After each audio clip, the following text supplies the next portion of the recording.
Malitola park থেকে zero point হয়ে বিএনপির কেন্দ্রীয় কার্যালয় নয়াপল্টন। স্লোগানে স্লোগানে উত্তাল রাজপথ।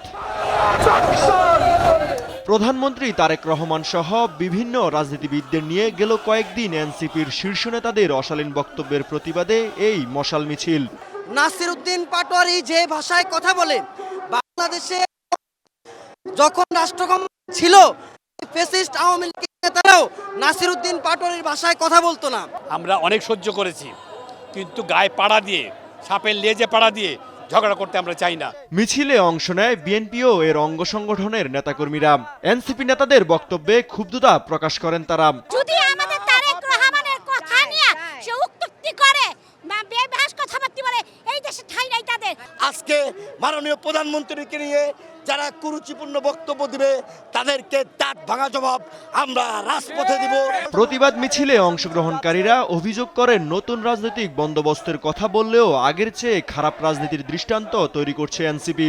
ভবিষ্যতে যদি আমাদের জাতীয় নেতৃবৃন্দর নামে কোনো কুরুচিপূর্ণ বক্তব্য প্রদান করেন, এই ডারবি নাসিরকে বাংলার মাটি থেকে রাজনীতি থেকে উচ্ছেদ করা হবে ইনশাল্লাহ। কারণ হচ্ছে আমাদের দেশনায়ক জনক তারেক রহমান সম্পর্কে যে সমস্ত আজে বাজে কথা বলছেন ডারবি নাসির, তার রাজনীতিতে কোনো অস্তিত্বই ছিল না। তিনি হঠাৎ করে উড়ে এসে জুড়ে বসে অত্যন্ত অশালীন আচরণ করছে। মুক্তিযুদ্ধ বিষয়ক প্রতিমন্ত্রী ইশরাক হোসেন হুঁশিয়ারি দেন, ভবিষ্যতে কোনো রাজনৈতিক নেতাদের নিয়ে বাজে মন্তব্য করলে কঠোর কর্মসূচি দেওয়া হবে।